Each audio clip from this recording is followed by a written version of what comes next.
Salut tout le monde et bienvenue dans un nouveau point lecture. Donc aujourd'hui dans ce point lecture, je vais vous parler de 5 romans et de 3 BD, enfin 4 en vrai, mais il y en a une c'est le tome 1 et 2, donc on le groupera. Vous allez voir que c'est pas un...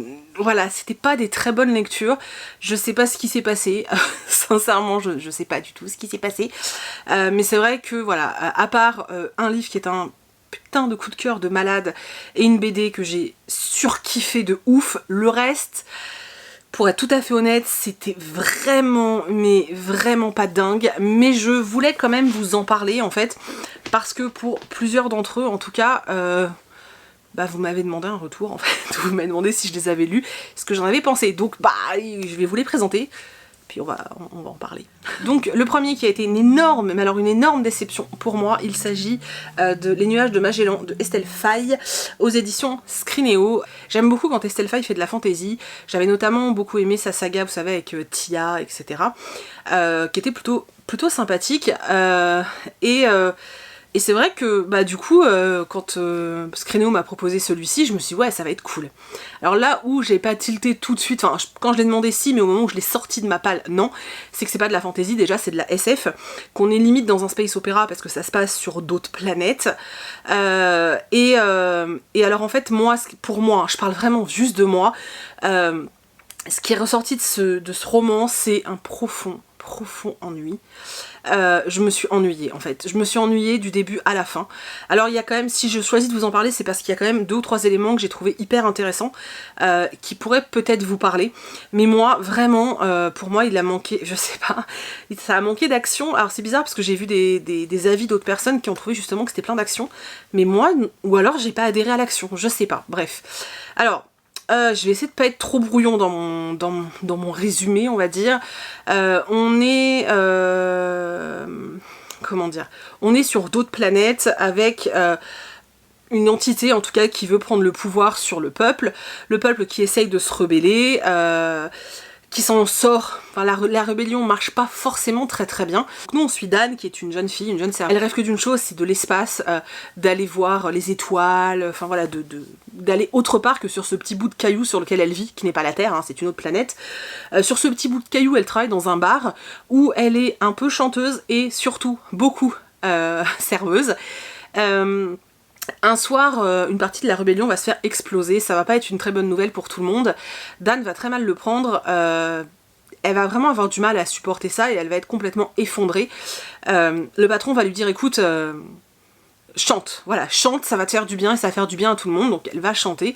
Le problème c'est que sa chanson pourrait limite être attribuée à de la rébellion en fait, et elle va devenir virale sa chanson, et sans qu'elle l'ait cherchée réellement. Donc le lendemain matin quand son patron lui dit y a les gardes qui arrivent, je pense qu'ils te cherchent à cause de ta chanson qui a été diffusée partout, elle pense qu'il y a une chose, c'est s'enfuir. Donc elle va commencer à fuir, et pour s'enfuir, elle va trouver refuge dans un vaisseau, qui est le vaisseau d'une cliente en fait, qui vient souvent, qui est assez mystérieuse, on sait pas grand chose sur elle, à part le fait qu'elle vient, qu'elle boit, qu'elle paye et qu'elle s'en va. Elle va monter dans ce vaisseau-là en se disant qu'elle va pouvoir se cacher, sauf que cette femme-là est elle aussi...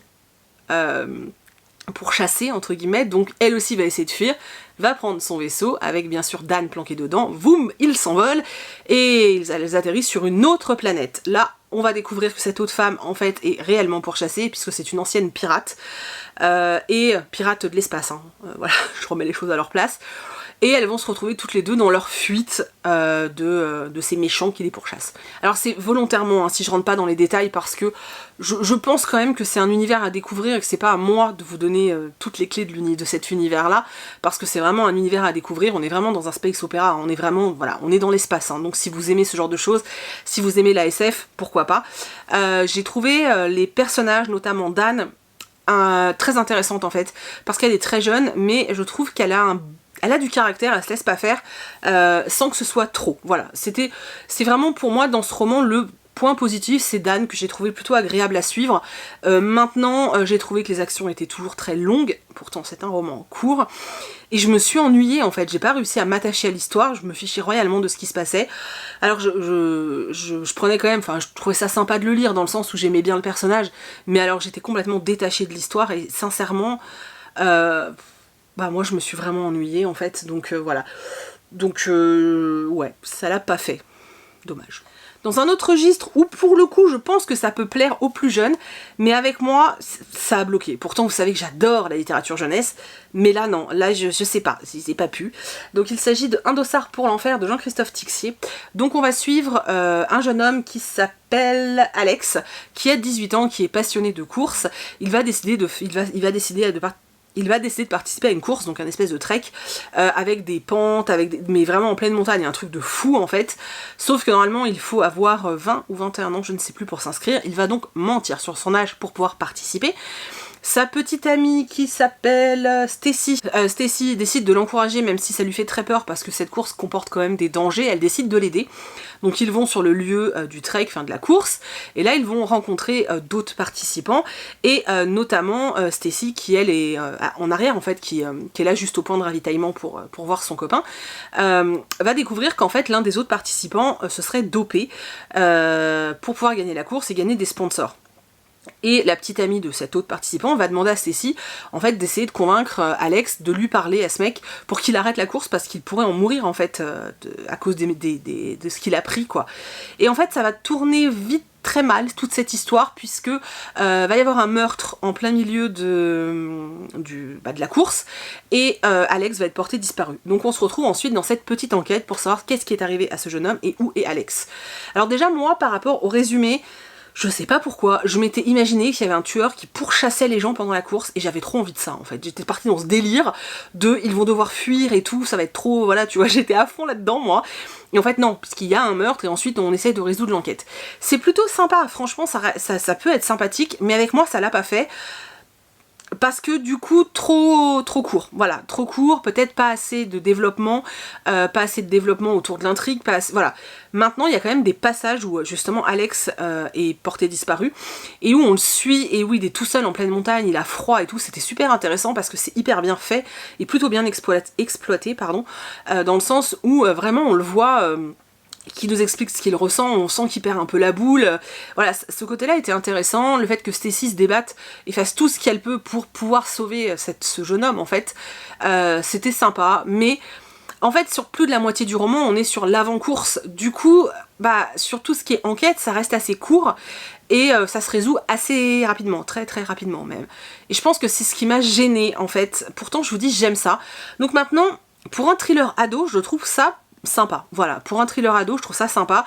Si vous avez 12-13 ans et que vous avez envie de vous faire un thriller qui est pas gore, hein, c'est pas voilà, on sait qu'il y a quelqu'un qui est mort mais on n'est pas non plus en mode boyau et compagnie, hein. Donc voilà, c'est vraiment soft, donc je pense que voilà, pour un thriller pour les plus jeunes, pour les ados de 12-13 ans, ce sera parfait. Moi avec moi ça l'a pas trop fait, mais voilà, je le conseille quand même aux ados parce que pour le coup ça devrait être mieux. Ensuite, j'ai lu Gwendy et la boîte à boutons de Stephen King et Richard Chizmar aux éditions du Livre de Poche. Donc c'est une toute petite nouvelle que j'imaginais un petit peu plus creepy et qui n'est pas du tout creepy en fait, hein. Donc on suit Gwendy qui a une vie banale, voilà, elle a une vie banale, c'est une ancienne boulotte qui s'est décidée un été à faire plein de sport et plein de choses pour s'affiner parce qu'elle en a marre de se prendre des réflexions. Un jour où elle est en train de courir, en fait, elle croise un homme auquel au début elle veut pas parler parce qu'on lui a toujours appris qu'il fallait pas parler aux inconnus, hein. Et puis finalement, une chose en amenant une autre, elle va échanger avec lui et il va lui donner une boîte à boutons. Donc sur cette boîte, il y a des boutons sur lesquels elle peut appuyer, mais on lui conseille de pas trop le faire. Il y a des tiroirs qu'elle peut ouvrir, et notamment dans ces tiroirs, parfois on lui donne, tous les jours si elle le souhaite, on lui donne un espèce de chocolat qui a le meilleur goût du monde et qui la rassasie au point qu'elle va pouvoir entretenir sa ligne svelte. Et puis elle a aussi une autre possibilité d'avoir de l'argent. Voilà, elle peut avoir une pièce à chaque fois, une pièce qui a vachement de valeur puisque c'est une pièce ancienne. Et elle a d'autres boutons qu'elle n'ose pas trop tester. Gwendy va prendre cette boîte, va la protéger précieusement et cette boîte va complètement changer sa vie à un point assez... Voilà, je vous en dis pas plus parce que c'est sympa de garder le mystère et c'est sympa de pas trop en savoir. C'est très sympa, voilà, c'est un roman qui est sympa, je m'attendais à beaucoup plus, mais ça reste sympathique, ça fait un peu conte. Enfin, en même temps c'est une nouvelle. L'idée est plutôt chouette, hein. Franchement l'idée est plutôt chouette, mais j'aurais aimé, je sais pas, j'arrive pas, depuis que je l'ai lu je cherche, et je n'arrive pas à trouver ce petit truc, il manque un petit truc et j'arrive pas à savoir ce que c'est. Bon après ça se lit en 1 heure, hein, donc voilà, ça reste sympathique, mais c'était pas dingue quoi, voilà, j'ai pas ressenti J'ai pas ressenti de malaise par rapport à Gwendy, parce que par rapport à sa situation, on pourrait se sentir mal pour elle, mais en fait ça m'a pas du tout touchée. En fait je me suis pas attachée à Gwendy, je pense que c'est peut-être ça le problème. Mais c'est vrai que voilà, j'ai pas été touchée par ce qui lui arrivait. Il y a eu une scène où j'étais en mode ouh, ça part en cacahuète, génial, et en fait il y a qu'une scène, voilà. Ouais, je m'attendais à beaucoup plus. Alors je m'étale pas plus parce que je ne veux pas vous raconter trop d'histoires sur ce roman, enfin sur cette nouvelle, parce que c'est très court.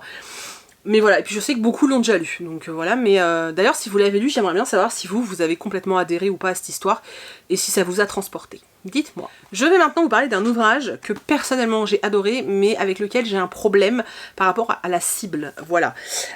Donc, il s'agit de Molière, vu par un ado et par son chien, donc de Cécile Alix, aux éditions Poulpe Fiction.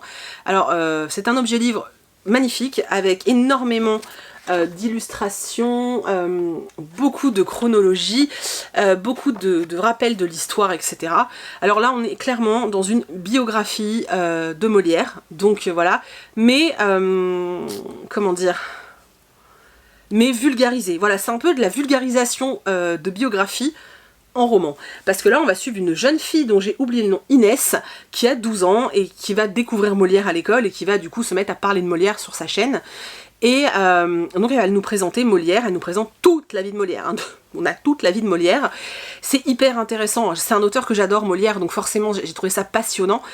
C'est passionnant en tant qu'adulte, c'est passionnant en tant que grand adolescent je pense, mais je sais pas, la cible je pense que c'est 12-13 ans, et je me dis que pour un pré-ado de 12-13 ans c'est peut-être lourd. On a quand même des passages où il y a plein de dates, où on nous rappelle beaucoup de faits, où l'enfant doit quand même avoir une connaissance de l'histoire de France. Alors malgré le fait, enfin je dis ça, mais en même temps le livre est quand même bien fait, parce que quand l'histoire de Molière croise l'histoire avec un grand H, donc l'histoire de France, il y a un petit rappel de l'autrice et c'est vraiment bien foutu. Il y a un travail de dingue derrière cet ouvrage, parce que sauf si l'autrice est complètement une experte en Molière, je pense qu'il y a quand même un travail de malade. Il est extrêmement, mais extrêmement bien fait. Enfin, sincèrement, vous avez même des passages, voilà, bullesques, j'ai envie de vous dire. On vous parle de certaines œuvres de Molière. Je le trouve génialissime, ce livre, pour justement le côté vulgarisation de la biographie. C'est hyper intéressant. Maintenant, je sais pas à quel âge c'est destiné, je le mettrai pas dans la main des plus jeunes, parce que sincèrement, je pense que c'est trop, en fait. Voilà, moi j'ai pas pu le lire en une fois, hein. Je l'ai étalé sur une semaine, parce que ça reste de la biographie quand même. Et je suis adulte, voilà. Maintenant, il y en a un autre sur Leonardo, je crois. Donc il y en a un autre qui est sorti sur Leonardo de Vinci, je vais me l'acheter parce que je trouve ça génial, vraiment. C'est un nid d'informations et de...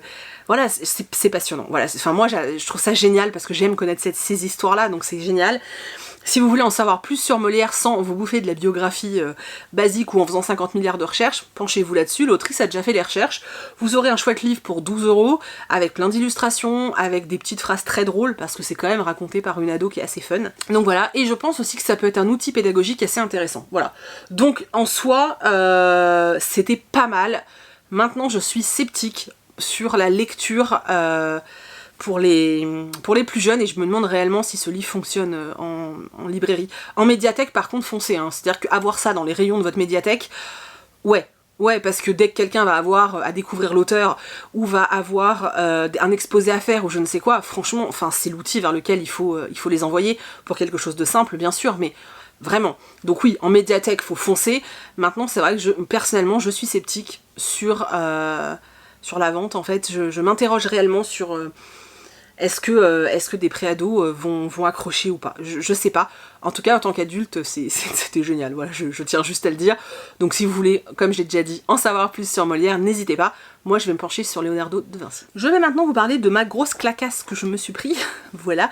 Je vous en ai fait toute une story sur Insta tellement ce livre m'a bouleversée au moment de la lecture. En fait, dès que je l'ai fermé, j'avais besoin d'en parler. Et je l'ai fait...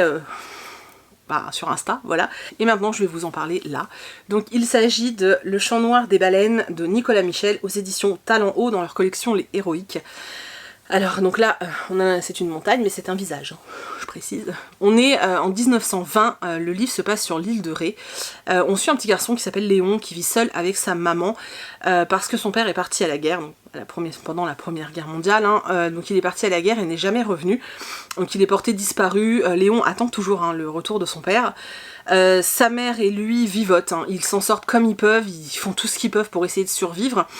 Il me semble que la maman fait des travaux de couture, si je me souviens bien, et lui, Léon, va ramasser des coquillages, notamment des couteaux, va ramasser tout ce qu'il peut, va pêcher, etc., relever des filets et tout, pour pouvoir se nourrir, lui et sa maman, en fait.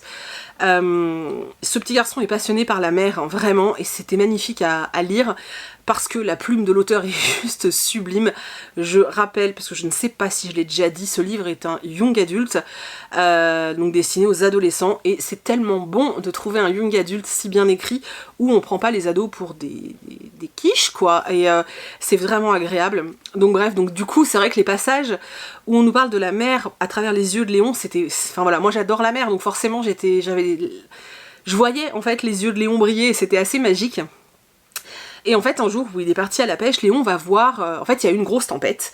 Il va pas pouvoir sortir pendant plusieurs jours. Une fois que la tempête est terminée, il va retourner à ses lieux de pêche. Et là, il va voir plein de déchets, forcément. Hein, la mer a charrié plein de déchets. Et il va surtout voir sur le côté une forme noire allongée. Lui, il va penser que c'est un phoque. Donc il va aller voir et il va se rendre compte que ce n'est pas un phoque, mais c'est un homme noir. Alors forcément, île de Ré, 1920, des noirs, on n'en voit pas, quoi. Donc pour lui, c'est un peu bizarre. Alors il le décrit, c'est vraiment...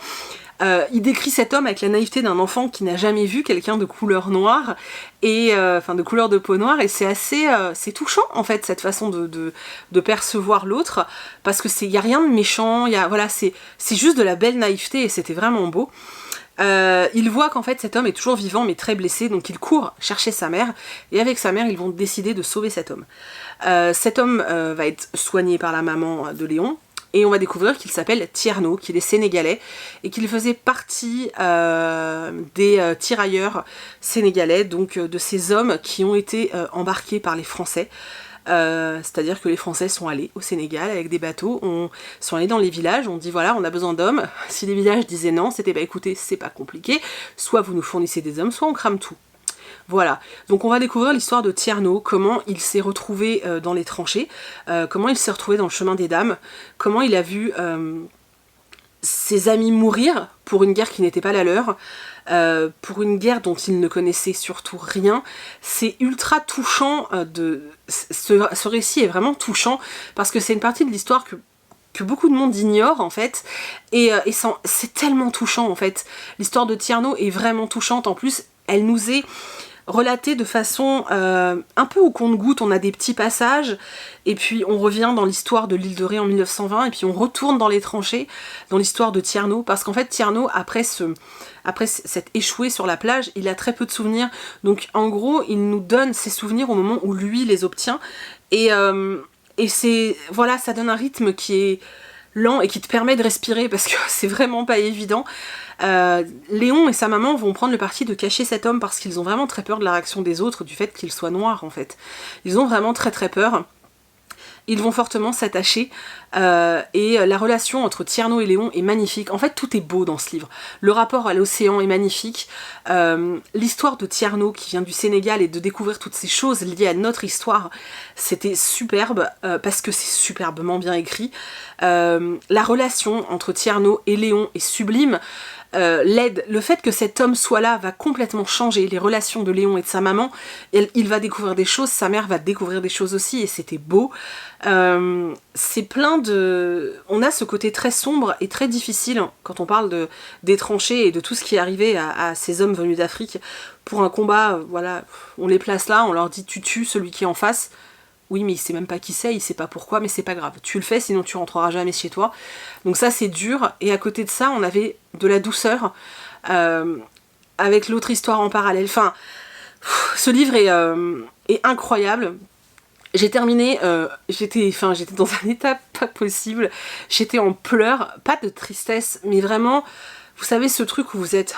c'est trop beau, quoi. Et ouais, c'est vraiment de l'émotion pure. J'ai adoré. Voilà, ce livre, je sais qu'il touchera pas tout le monde, il n'est pas fait pour tout le monde, mais je pense que je pense que c'est une histoire d'une rencontre en fait. Quand tu rencontres ce livre et que t'es prêt à rencontrer cette histoire au bon moment, et c'est juste une explosion quoi. Moi j'ai...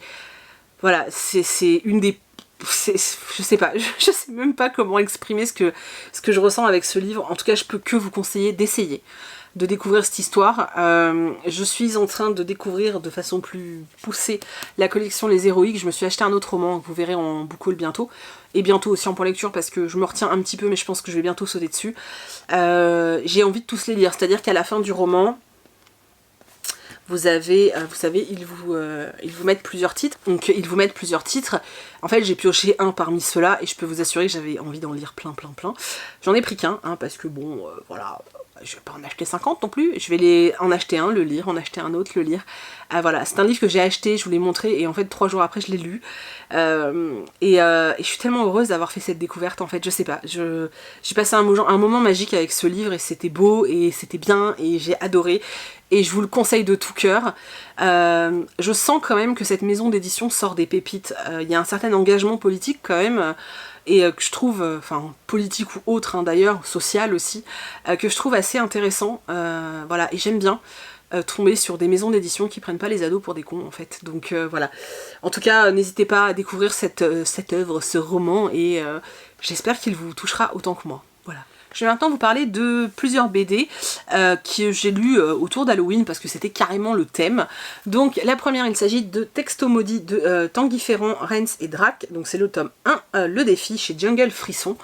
Voilà. Alors l'histoire, en fait, c'est un groupe de potes qui sont à une soirée et un jour il y en a un qui, l'un d'entre eux leur dit ah, est-ce que vous connaissez l'histoire du texto maudit? Faut envoyer tel mot à tel numéro et ensuite à partir de là tu reçois un texto maudit en fait et à partir de là il se passe plein de couillasses dans ta vie. Voilà, désolée pour le gros mot. Ils vont décider de le faire genre en mode t'es pas chiche, ils vont le faire et ça va bouleverser leur vie parce qu'il va se passer plein de trucs bizarres, les adultes autour d'eux vont être à moitié possédés et faire des trucs super chelous, voilà. Très honnêtement, j'ai pas plus aimé que ça. Alors j'ai quand même envie de savoir la suite, bizarrement, parce que la fin te donne envie de connaître la suite. Maintenant, si je l'ai pas, c'est pas grave. Ouais, j'ai pas grand chose à dire de cette BD en fait. J'ai pas grand chose à en dire, voilà.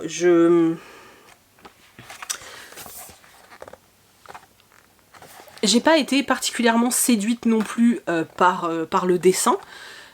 Qui n'a pas été, enfin qui ne m'a pas parlé, mais je pense que c'est aussi parce que l'histoire ne m'a pas parlé. Ouais, je sais pas, ça faisait vraiment un peu comme, vous savez, les trucs où faut pas dire Candyman parce que sinon il arrive quoi. C'était un peu le même genre et je m'attendais à un truc un peu plus creepy en fait. Du coup non, j'ai pas forcément adhérer plus que ça à cette BD, mais je sais que ça peut en intéresser certains, donc si vous êtes tentés, n'hésitez pas à aller jeter un coup d'œil. Ensuite, toujours chez Jungle Frisson, oui, j'ai lu Le Réveil des poupées, donc de Michel-Yves Schmitt et Maude Bégon. Alors là, je l'ai lu parce que moi, je suis de la famille, comment dire... je suis de la génération poupée de Chucky, tu vois. Voilà, alors là j'aime déjà un petit peu plus moi les traits, même s'il y a certaines planches où il y a beaucoup de poupées, et attendez je cherche, et où j'ai trouvé un peu difficile de tout comprendre. Voilà. Donc on suit une famille, donc une maman et ses 2 enfants qui déménagent suite à un divorce, donc ils arrivent dans une nouvelle ville. D'un côté il y a d'un côté de leur maison il y a un réparateur de poupées, et de l'autre un hospice en fait. On sait que dans l'hospice il se passe des trucs chelous puisque le soignant qui est là injecte des trucs bizarres, un produit bizarre aux personnes âgées qui tombent dans le coma, voilà. Un jour, la jeune fille qui est là va aller dans le magasin de poupées parce qu'elle doit faire réparer une poupée et elle va trouver que toutes les poupées sont hyper creepy, hein, ce qui est vrai. Et à partir de ce jour-là, les poupées vont venir chez elle pour un truc bizarre. Voilà, je peux pas trop vous en dire. Il y a un côté vaudou un peu dans cette histoire. C'était sympa, mais franchement, c'était pas complètement dingue. Je m'attendais aussi à un peu plus. Mais ça reste plutôt sympathique, je pense, pour les plus jeunes, ça peut peut-être être un petit peu flippant. Voilà, c'est possible que ça soit un petit peu flippant. Moi je trouve ça toujours un petit peu drôle quand c'est des objets en fait qui prennent vie, je sais pas pourquoi, dans le système horreur, c'est un truc qui me fait rire. Enfin qui me fait rire, on se comprend, hein, mais c'est vraiment quelque chose qui me plaît. Donc j'ai trouvé ça plutôt chouette, ça nous laisse à la fin supposer qu'il y aura peut-être un autre tome. Je le suivrai avec plaisir parce que c'était cool. Maintenant c'est pas la BD du siècle, hein, je vous le dis direct, c'est pas non plus le truc wow génial. Mais je trouve que voilà, on passe clairement un moment agréable, c'était sympa, et je trouve ça plutôt cool. Maintenant c'est pas complètement dingue, hein, vraiment, mais c'était sympa. Et alors là, on va passer à celle que j'ai juste surkiffée. Alors, je pense que tout le monde n'adhérera pas à cette BD, mais alors, j'ai tellement ri que je l'ai trouvé génial. Donc il s'agit de T-Zombie, donc j'ai le tome 1 et le tome 2. Je me les suis enchaînés, hein, tellement j'ai adoré. Heureusement que j'avais les deux sous la main. Alors déjà, j'adore, mais j'adore les planches, c'est un truc de ouf. Hop, je vous montre. Donc dans cette histoire, on suit Margothic, alors déjà rien que ça m'a fait rire, on suit Margothic qui est une adolescente qui vit chez ses parents, hein, sauf que ses parents passent leur temps à s'engueuler. Un jour elle en a marre, elle prend ses clics et ses claques et elle décide de se barrer. Elle atterrit dans un cimetière où elle va tomber sur une bande assez bizarre, donc T-Zombie, qui est celui-ci, Fatal, et je me souviens plus comment s'appelle la fille, bref, donc 3 zombies. Au début ils veulent la bouffer, hein, clairement, et puis quand T-Zombie va découvrir que Margothic écrit des poèmes, il va se dire « Ah non, attends, je te propose un deal, je te laisse vivre avec nous dans le cimetière et en contrepartie tu écris pour moi. » Du coup, elle va devenir pote avec T-Zombie, avec Fatal et avec l'autre jeune fille, et il va se passer plein de petites conneries dans le cimetière. Et c'est poilant, mais c'est vraiment poilant. Il y a des scènes, mais moi j'en pouvais plus quoi. Genre il y a un moment, Fatal, il est en train de montrer à Margothic comment on fait le zombie. Ouais, tu te penches, tu fais oh, voilà. Et d'un seul coup, il dit stop, stop, arrête, arrête. Et tu comprends pas trop pourquoi. Et la planche d'après, tu vois qu'en fait, c'est parce qu'il y a Michonne, Daryl et Rick qui sont là, tu vois. C'était vraiment, franchement, c'était vraiment drôle quoi. Et enfin moi c'est le genre d'humour qui me fait tellement rire. Je me suis éclatée à lire cette BD, c'est un vrai coup de cœur pour moi, parce que c'est drôle, voilà c'est drôle, c'est du darko drôle. Je sais pas si ça existe, mais c'était génialissime. Je ne peux que vous conseiller de découvrir T-Zombie. Alors ne la mettez pas dans les mains des plus jeunes parce qu'il y a certains dessins qui sont franchement gore, on parle quand même de zombies, ils bouffent des êtres humains, ils bouffent d'autres zombies aussi. Mais c'est drôle, franchement c'est... Enfin moi je me suis marrée et j'adore et j'ai tellement hâte d'en avoir d'autres, j'espère qu'il y en aura d'autres parce que je vais les suivre avec grande joie en fait. Hein. Voilà, moi je vous recommande de tout cœur de découvrir cette saga, sauf si vraiment l'univers creepy comme ça vous dégoûte, mais sinon allez-y parce que c'est plus de l'humour un peu grotesque parfois, avec des trucs des fois tu te dis ils ont pas osé, et en fait si ils ont osé. Je vous ai pas donné le nom des auteurs, donc c'est Cazenove, Jacques Moir et William, voilà. Et ils vont loin, ils vont très loin, mais c'est très drôle et c'est très bon, et je vous le conseille de tout cœur. Voilà, je vous montre pas trop, parce que je veux vraiment pas vous spoiler, j'ai trop peur de vous spoiler des trucs drôles, quoi. Donc voilà, n'hésitez pas à aller les voir en médiathèque, aller les feuilleter en librairie. En plus, ces deux-là sont vendus ensemble dans un coffret. Voilà, allez découvrir ça, c'est trop drôle, vraiment. Voilà, j'espère vraiment que vous allez foncer dessus et que vous allez m'en reparler après parce que c'était trop bien. Donc voilà, c'en est tout de ce point lecture, j'espère que vous avez fait des découvertes. Comme vous avez vu, j'ai eu pas mal de déconvenues, hein, voilà. En ce moment c'est un peu compliqué pour moi, soit j'ai pas le temps, soit je n'arrive pas à lire, et quand j'arrive à lire, je tombe sur des trucs pas fifou en fait, donc c'est un peu difficile en ce moment, mais ça va aller, hein, on va reprendre le dessus. Voilà. Donc j'espère que cette vidéo vous a plu, que vous avez passé un bon moment, que vous avez fait des belles découvertes. Et voilà, je vous fais plein de très gros bisous et je vous dis à bientôt.